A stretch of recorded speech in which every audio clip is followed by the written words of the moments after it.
time. Bisping is fighting from the broadcast team. Who do you have in this fight with GSP?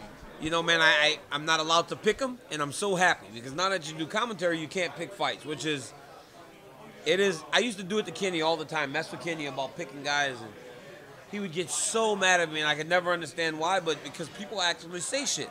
They call you out on, you didn't pick me, you didn't do this, and I'm like, man, I'm glad I don't have to pick anymore, but I'm happy for Mike that he gets the big fight, right? The guy has more wins than anybody in UFC history. Been around forever, done everything you can do in the UFC, and now he finally gets his big fight. It's awesome. Are you surprised by some of the crazy things he said in the press conference? Not at all. I think him saying that stuff is normal because that's just Mike. Mike says some crazy shit all the time.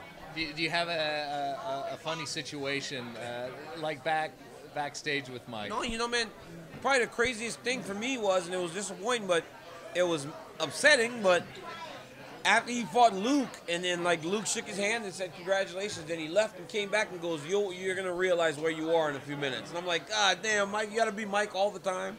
You know, you got to be Bisping all the time. But it was upsetting, but it was just so true to who he is, you know, like, but that's who he is, man. He's strong belief, you know, he believes in himself, he's confident, cocky, and, you know, we love him for it.